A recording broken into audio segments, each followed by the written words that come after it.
राजस्थान कांग्रेस के दिग्गज नेता सचिन पायलट अपनी ही सरकार के खिलाफ अनशन पर हैं। सचिन पायलट ने जयपुर में अनशन शुरू कर दिया है। वसुंधरा सरकार के बीच हुए भ्रष्टाचार की जांच न होने से सचिन पायलट बेहद नाराज हैं। उनका आरोप है कि पिछले चुनाव के बीच वादा किया गया था कि भ्रष्टाचार की जांच होगी और भ्रष्टाचारी जेल जाएंगे, लेकिन सत्ता में आने के बाद गहलोत सरकार ने अपने वादे पूरे नहीं किए। ये पहली बार नहीं है जब सचिन पायलट ने अशोक गहलोत को मुश्किल में डाला हो। इससे पहले भी कई बार वो अपने बयानों के जरिए गहलोत की मुश्किलें बढ़ा चुके हैं। पायलट के इस कदम से कांग्रेस आलाकमान के सामने अब मुश्किलें खड़ी हो गई हैं। अपनी सरकार के खिलाफ सचिन पायलट अनशन पर हैं। ये तस्वीरें आप देख रहे हैं। गहलोत सरकार को कहा कि उसकी कथनी और करनी में बेहद फर्क है। गहलोत सरकार ने कहा था कि वसुंधरा सरकार में बहुत धांधली हुई, लेकिन जब सरकार में आए तो वादे भूल गए। और ज्यादा जानकारी के लिए हमारे संवाददाता देवेंद्र सिंह सीधे हमारे साथ जुड़ चुके हैं। देवेंद्र, भारत जोड़ो यात्रा राहुल गांधी ने की, लेकिन भारत जोड़ो यात्रा में अब उन्हीं की पार्टी जो है उसमें हम देख रहे हैं कि किस तरह एक दूसरे में बयानबाजी हो रही है। लग नहीं रहा कि पार्टी एकजुट है। अब ऐसे में जो सचिन पायलट ने अब सवाल उठाए हैं वो अब न सिर्फ अशोक गहलोत के लिए बल्कि पूरी कांग्रेस पार्टी के लिए मुसीबत बन गई है।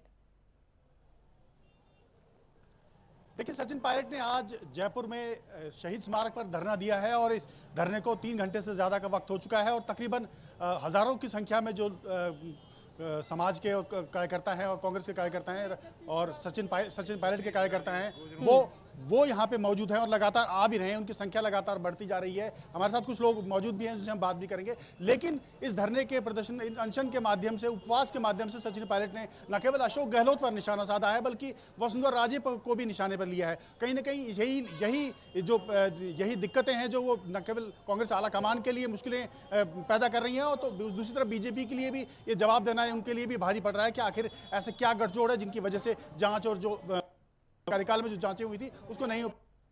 अशोक गहलोत सरकार से लगातार यहाँ के जो लोग बाग जो आए हैं वो मांगना चाह रहे हैं। आज मुख्यमंत्री अशोक गहलोत के कार्यक्रम थे, लेकिन उनकी जो तबीयत है वो खराब हो गई, इसकी वजह से वो कार्यक्रम निरस्त करने पड़े। और अभी हमारे साथ कुछ लोग यहाँ मौजूद हैं, उनसे हम जानने का प्रयास करेंगे कि इतनी दूर से लोग आए हैं, क्या उनके पीछे मंशा है, क्या सचिन पायलट के प्रति उनकी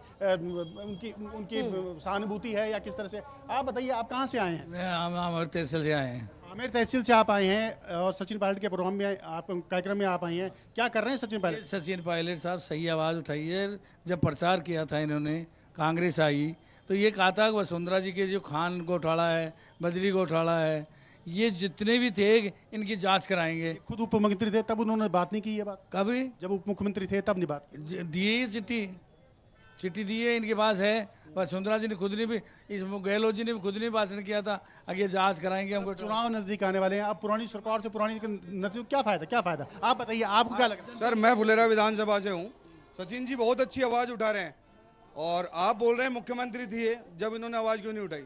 लेकिन इनके पास, इन्होंने जो भी हमारे पर्यवेक्षक बन के आए दिल्ली से, आते ही इन्होंने उनको अपने साठ गांठ से गहलोत जी ने बना लिया।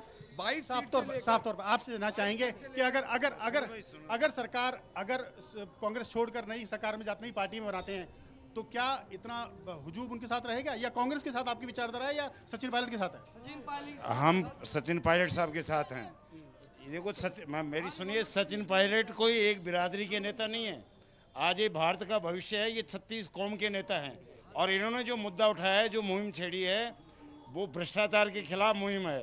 और पर ये बात कांग्रेस की जो आलाकमान है वो समझ नहीं रहा है, ऐसा आप बताइए। हाँ सर, यदि आलाकमान समझ नहीं पाता है तो इसको बहुत भारी संख्या के अंदर साफ तौर पर लोगों की भावनाएं हैं, अपनी भावनाएं व्यक्त कर रहे हैं। सचिन पायलट के प्रति भावनाएं हैं। उनका ये मानना है कि उनका नेता जो है वो जो मांग उठाई है, भले देर सवेर से उठाई है, कुछ चुनाव से पहले उठाई हो, लेकिन कहीं ना कहीं उसकी जो जांच नहीं हो पा रही है, उसके लिए वो वर्तमान सरकार को ही जिम्मेदार ठहरा रहे हैं।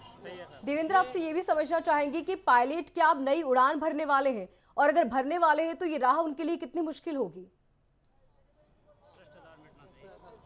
देखिए साफ तौर पर सचिन पायलट की जो ये धरना की प्रेस कॉन्फ्रेंस थी उससे एक दिन पहले हनुमान बेनीवाल जो सांसद हैं उनके साथ पंजाब के मुख्यमंत्री और दिल्ली के मुख्यमंत्री अरविंद केजरीवाल वो वहां मौजूद थे दिल्ली में, और हनुमान बेनीवाल ने इस बात का स्वागत किया कि सचिन पायलट अगर नई पार्टी बनाते हैं तो तीसरा मोर्चा राजस्थान में खड़ा किया जा सकता है। एक और महत्वपूर्ण बात जो इस वक्त समीकरण लोगों को समझ में आ रहा है, जाट गुजर और दूसरी जो जातियां हैं वो अगर एकजुट हो जाती हैं तो कहीं ना कहीं दोनों ही पार्टी बीजेपी और कांग्रेस दोनों के लिए भी एक चुनौती खड़ी हो सकती है। और इस वक्त राजस्थान में तीसरा जो मोर्चा है वो अलग अलग टुकड़ों में बिखरा हुआ है, चाहे वो हनुमान बेनीवाल तक हो या कुछ एक नागौर बाहुल्य इलाके के समर्थक हो, तो सचिन पायलट का जो वोट बैंक है वो कहीं ना कहीं हर एक विधानसभा क्षेत्र में छुटमुट है, कहीं ना कहीं वो एकजुट करने का प्रयास जो है वो सचिन पायलट के माध्यम से किया जा सकता है, ऐसे उनके समर्थक सोचते हैं। लेकिन जो अशोक गहलोत सरकार ने जो काम किए हैं उसको लेकर भी अन्य वर्गों में जो प्रतिक्रिया है वो भी देखने की बात होगी कि आखिर क्या होगा। और बीजेपी में जो इस वक्त नए समीकरण बैठे हैं उसमें वसुंधरा राजे किस तरह से इसको रिएक्ट करेगी,